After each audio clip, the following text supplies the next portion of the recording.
5 spiritual steps to freeing yourself from addiction. Welcome to a space where every word counts, every prayer touches, and every video lifts your soul. Do you believe in the power of love? Do you believe in the power of prayer? Then this video is for you. This channel is not just a channel, it is a place of heart, of faith, of transformation. Welcome to the light. Before starting this video, don't forget to like this video because it gives us a lot of strength to continue sharing beneficial content. And I invite you to subscribe to our channel and activate the notification bell to stay informed of our next publications on Love That Prays. Thank you and enjoy the video. Inner freedom cannot be bought. It must be built, it must be proclaimed, and above all, it must be lived. If you are here, it may be because you are tired of going around in circles, of struggling alone, of carrying this invisible weight that no one sees. Perhaps you have experienced dependency, devaluation, the fear of change. But today, a new stage opens before you. That of freedom regained. Not a fragile or temporary freedom, but a spiritual freedom rooted in the love, truth, and power of God. You were not created to survive in pain. You were created to walk tall, head held high, in victory. Recognize and open to healing. There is no liberation without recognition. The first step toward healing is courage to face the truth, without filter, without lies, without detours. Addiction, whether to a substance, a behavior, a thought, or a relationship, is a form of slavery. And every slave, to be free, must first understand that he is chained. Recognizing that addiction is harmful is a victory in itself. It is not a weakness. It is an awareness, an awakening of the soul. It is the light that begins to break through the darkness. The truth will set you free. John 8:32. This simple yet powerful biblical verse reminds us of a reality. It is not physical strength or intelligence that sets us free, but truth, inner truth. The truth that we are often the only ones to know, but which we are sometimes afraid to face. Many people avoid this first step, out of shame, out of fear of judgment, out of fear of losing what little control they still think they have. But you need to know this. We do not cure what we refuse to name. Silence does not heal the wounds of the soul, it infects them. Carl Jung, psychiatrist and profound thinker of the human soul, said, "What you resist persists. What you embrace transforms." In other words, the more we deny our suffering, the more it takes root. But when we accept it, when we expose it to the light, it begins to lose its strength. We no longer define ourselves by it. We begin to take back control of one's own history, understanding the damage of addiction. Addiction destroys, slowly but surely. It consumes the body, weakens the mind, and isolates the soul. It lies. It promises relief, but delivers only chaos. It presents itself as a refuge, but turns into a prison. Recognizing this means accepting that what we thought we controlled actually controls us. And this shift in perspective is hard, but liberating. For the good I want, I do not do, and the evil I do not want, I do. Romans 7:19. Even the Apostle Paul, in his letters, recognizes this inner struggle between the will to do good and the reality of our destructive actions. This conflict is human. It is not shameful. It is the terrain of all spiritual battles. And it is also the space where grace can act. Dare to ask for help. Recognizing one's illness also means accept that we won't get through this alone. Pride wants to carry everything, but humility heals. reaching out, crying out to God, talking to someone you trust. This is often where the transformation process begins. Martin Luther King Jr. said, "The true measure of a man is not revealed in his moments of comfort, but in his moments of controversy and challenge." Admitting that you're struggling is an act of bravery. It's refusing to die in silence. It's deciding to live fully, even if the road is long. Opening up to a higher power. Recognizing one's illness does not mean falling into despair. On the contrary, it is open up to the possibility of change, of healing, of renewal. It's saying, "I don't have the keys anymore, but I know there's a door and I want help opening it." Faith plays a vital role here. It is not magic. It does not deny suffering, but it offers radical hope. The one that nothing is too broken to be repaired. He heals the brokenhearted and binds up their wounds. Psalm 147:3. God doesn't ask us to be perfect before we come to Him. He simply asks us to be honest. To dare to say, "Lord, I need you." This simple act of gratitude opens a channel between human pain and divine compassion. A starting point, not an end. Recognizing the problem is not the final cure, but it is the door through which everything else passes. We do not skip this step. We enter it with fear sometimes, but also with the hope that after the shadow comes the light. He who conceals his transgressions will not prosper, but he who confesses and forsakes them will obtain mercy.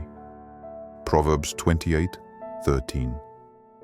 In summary, recognize and open to healing is choosing to no longer run away. It is facing the evil that gnaws at us and deciding that it will not have the last word. It is the first step, humble but glorious, towards a renewed life.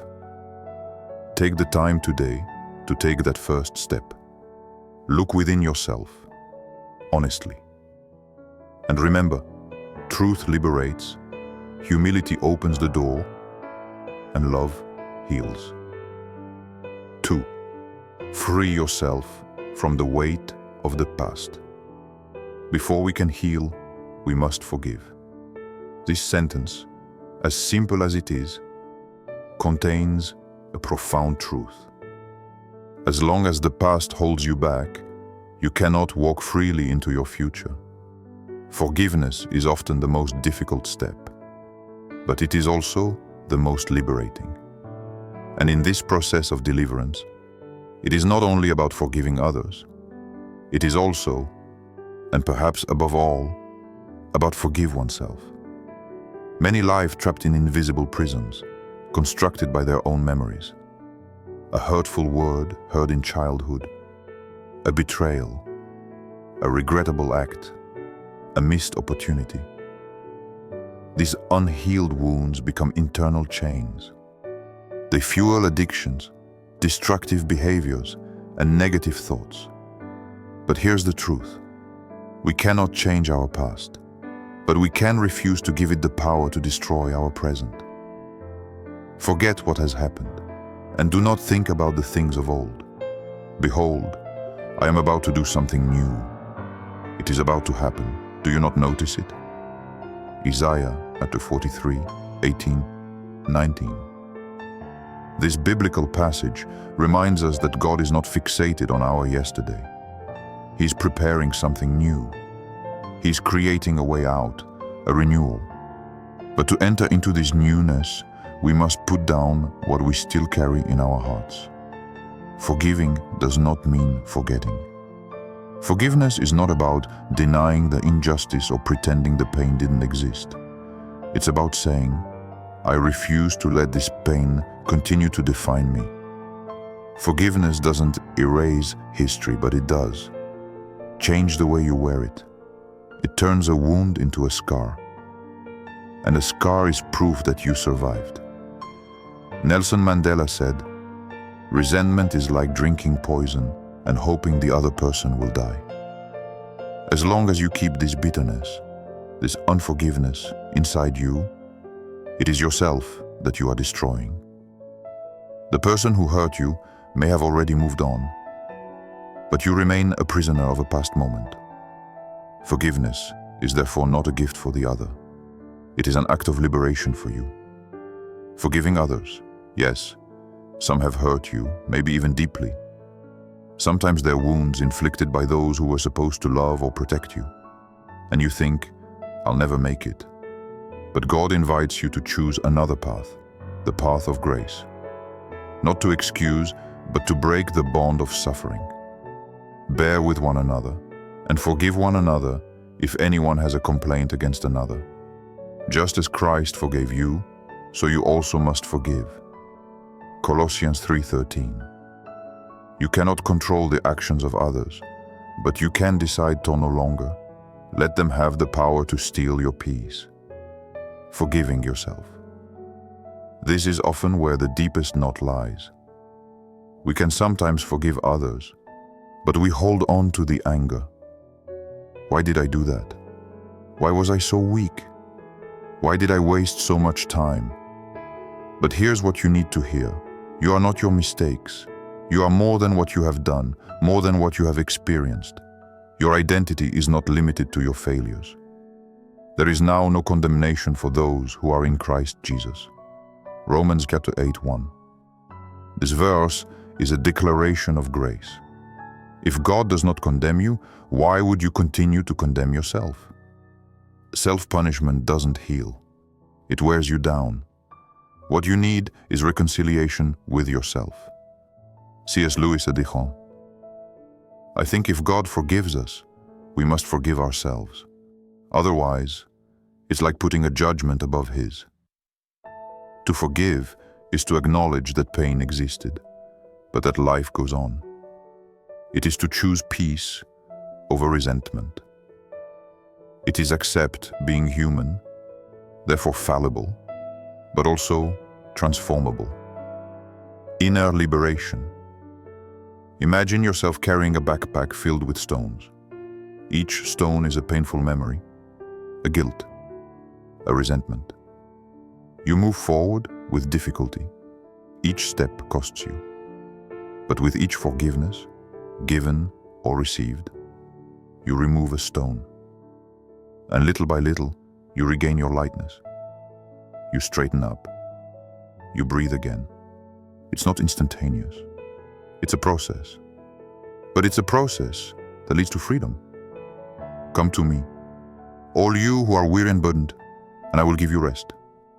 Matthew 11:28. Jesus did not promise a life without injury. Thus I heal the heart, I rest the mind, a soul at peace. Forgiveness is that invitation to rest. It is the key that opens the door to deliverance. Freeing oneself from the weight of the past. Stop living backwards. It is about facing the truth with courage, placing it in God's hands, and choosing not to move forward with a burdened heart. Forgiveness is not a weakness. It is a spiritual, profound, revolutionary act. It frees you. It lifts you up. It opens up a future for you. Remember, you are not your past. You are your potential. And your potential begins the moment you choose to no longer be a slave to what hurt you. 3. Rely on a force greater than yourself. There are times when you feel like you've reached your limit. You've tried, you've fought, you've resisted, and yet you fall back again and again. This is where many despair, thinking they're weak, incapable, or doomed to never change. But this idea is a lie. The real turning point comes when you stop believing that you have to carry everything alone. Recognizing your limits is not an admission of defeat. It is an act of wisdom. It is the beginning of abandon lucide, not to fate, but to a higher power, benevolent and greater than you. That you call it God, the universe, the source, the spirit. What matters deeply is to reconnect with something beyond your fragmented and suffering self. I can do all things through him who strengthens me. Philippians 4:13. This verse is simple, but it reverses the perspective. It is not by your own strength that you will get back up. It is by welcoming a divine force within you that you will be able to do what you thought was impossible. The humility to ask for divine help. In our modern societies, we value autonomy, personal success, and the idea of I made it myself. But the truth is that no one is saved alone. Addiction, wounds, and inner deserts cannot be overcome with willpower alone. It is necessary from the sheets, a light in the night.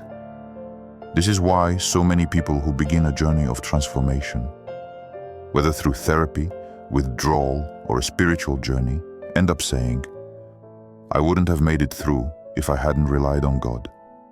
Or even, I felt a presence greater than myself supporting me. It is a universal experience. It crosses religions, cultures, ages. It is the moment when you let go without giving up, or you ask instead of imposing, or you open yourself to the miracle, even if you don't understand it yet. Carl Jung, a psychiatrist and deeply spiritual thinker, said, people don't really change without a spiritual experience.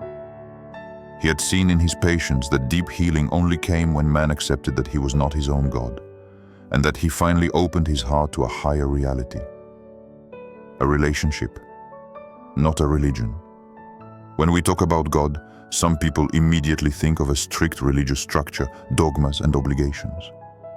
But here, we are not talking about religion in the institutional sense.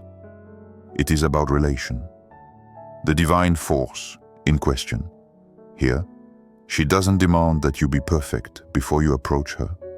She comes to you even in chaos, even in error, even in relapse. She asks only one thing, that you open your heart.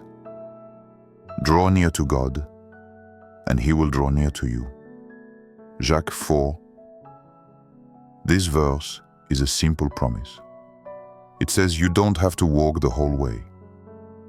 Just take one step, however tentative, however small. And you'll see that something or someone will respond. You are not alone in this night. When inner strength is no longer enough, there comes a time when all the techniques, the books, the personal efforts are no longer enough. And that's normal. You're human. You're not made to carry everything. You're made to live in connection with others, with the divine. To rely on a greater force is release control. That is to say, I don't have all the answers, but I choose to trust. It is this confidence, fragile now at first, then increasingly solid, which will carry you through difficult days. Martin Luther King Jr. said, faith is taking the first step, even when you can't see the whole staircase. And that's exactly it. You don't see the way out yet, but you choose to believe that it exists, because you no longer rely on your fears, but on hope. Let yourself be transformed. When you let God, or spirit, or life, into your story, you are no longer defined by your failures. You enter into a dynamic of transformation. The divine force never leaves you as you are. It raises you, restores you, awakens you to who you really are. It is no longer I who live, but Christ who lives in me. Galatians chapter 2:20. This means that divine power can literally reconfigure your interior, to make you reborn from the inside out. It's not just temporary help. It's a deep, lasting transformation. You are not alone. You never have been. Even in your worst moments, a higher power has been waiting for you, patiently. It doesn't force anything. But as soon as you open up, she acts. It gives you new strength, different thoughts, a peace that nothing can buy. So today, let go of the need to control everything. Breathe, pray, speak, cry if you must. And ask this higher force to guide you, to accompany you, to transform you. Your healing begins here, in humility and faith. And above all, in this simple but powerful truth, you don't have to face everything alone. Among the most overlooked forms of courage is that of cut ties with what is silently destroying you. Yes. To move forward, you sometimes have to leave behind what is familiar but so toxic, comfortable but destructive. You have to sort things out. Your relationships, your habits, your environments. Anything that keeps you away from your healing must go. This is a difficult but crucial step. Because you can't heal in a place that makes you sick. You can't rebuild yourself surrounded by what contributed to your downfall. And you can't find inner peace amidst the constant noise of conflict, addiction, drama or judgment. Make no mistake, bad company corrupts good morals. 1 Corinthians 15:33. This Bible verse isn't just about morality. It's about inner contamination. The people you spend time with, the places you go, the words you hear, all of these things influence your state of mind. You are a sensitive soul, a being in transformation. You must choose carefully what you let into your world. Toxic relationships. Some people tire you out without you understanding why. Others judge you, put you down, and constantly remind you of your mistakes. There are also those who encourage you in your addiction, consciously or not. It's time to be honest. These relationships don't serve you. They drain you.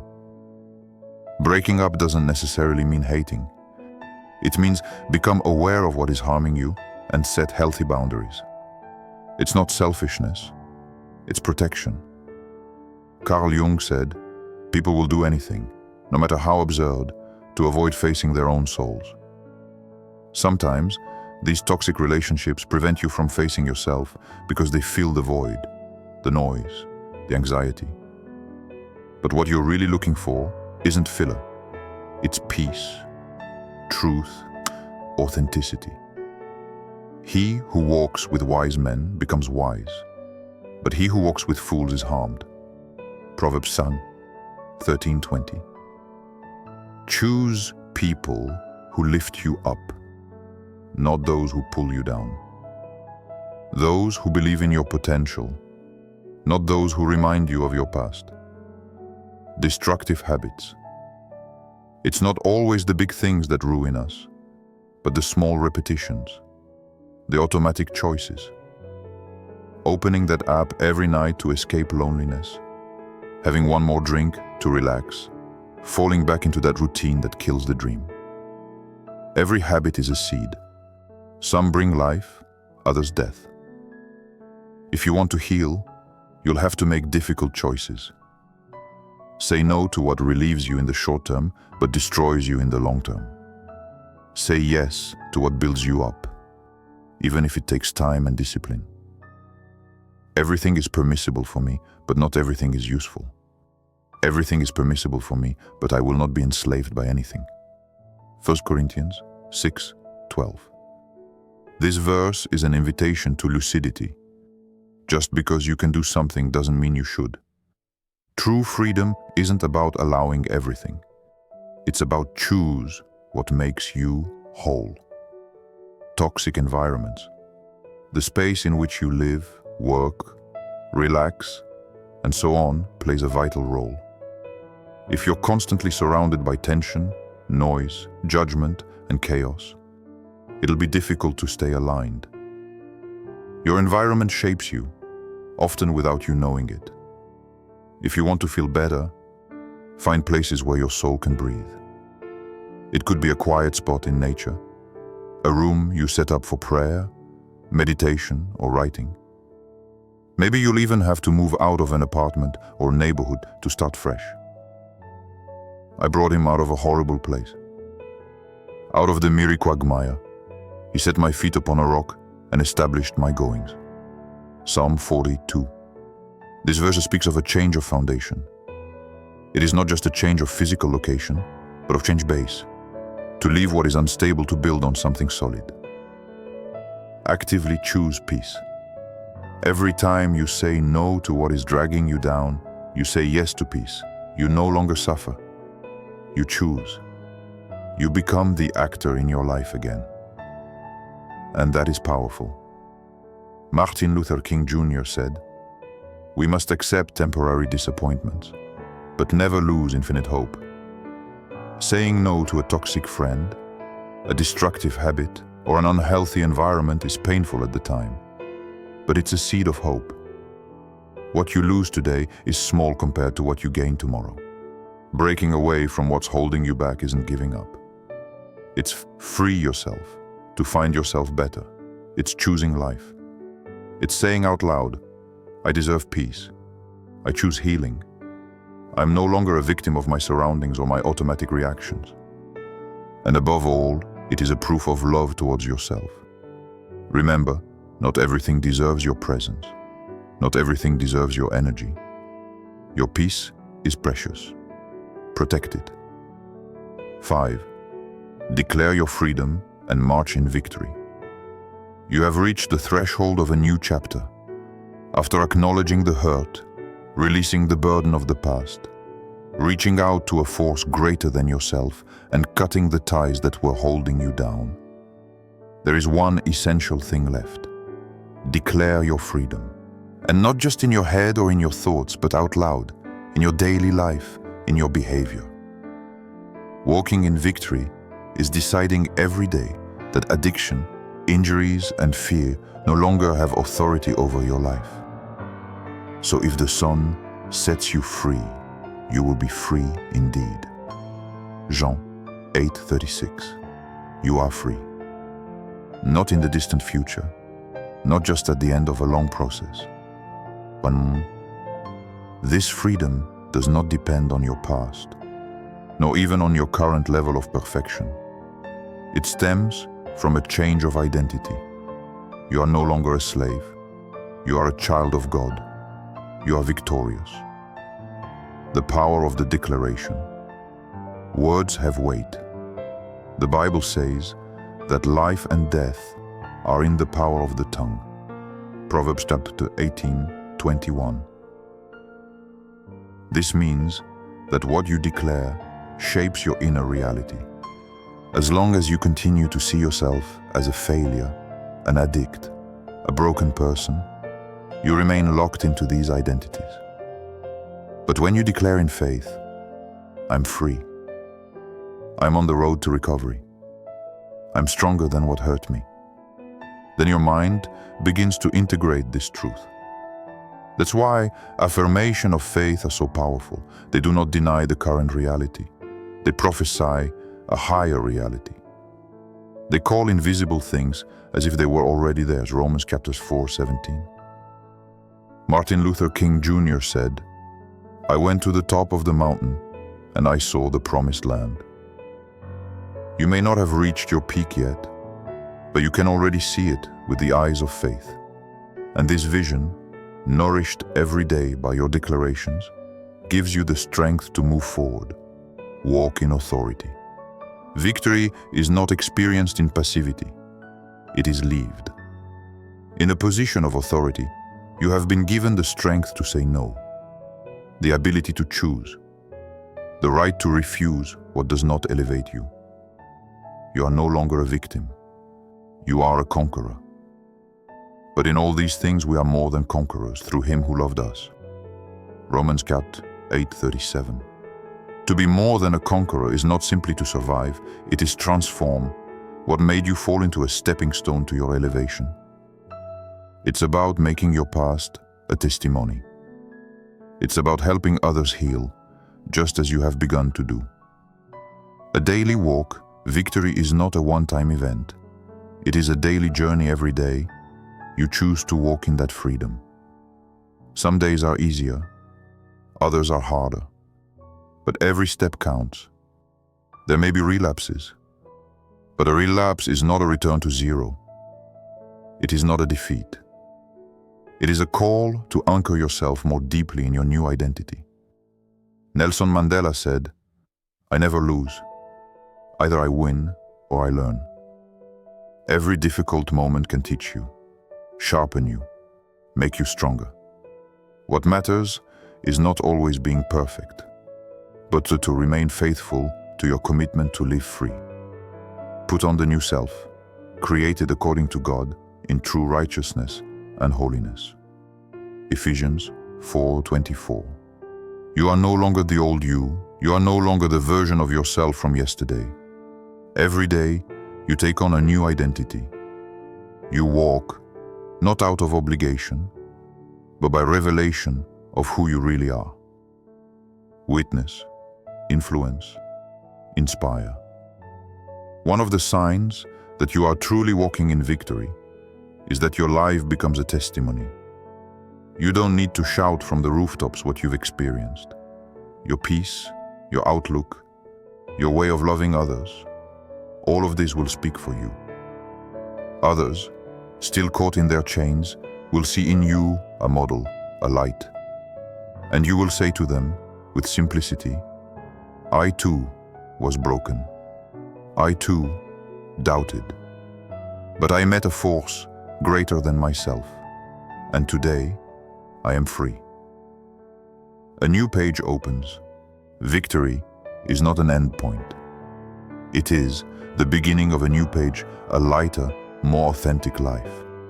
A life where you are no longer defined by your shortcomings, but by your light. He who is in Christ is a new creation. All things have passed away. Behold, all things have become new. 2 Corinthians 5:17. This promise is for you. It's valid now. You are free. You are new. You are on the path of life. To declare your freedom is refuse to see yourself as a victim. It is affirming your transformation, even if it is still under construction. It is deciding every day to walk like someone who has already been delivered. Walk in victory, not because you are perfect, but because you said yes to healing. And may this healing accompany you every step of the way. Remember, it's not the speed that matters, it's the direction. And today, you walk towards the light.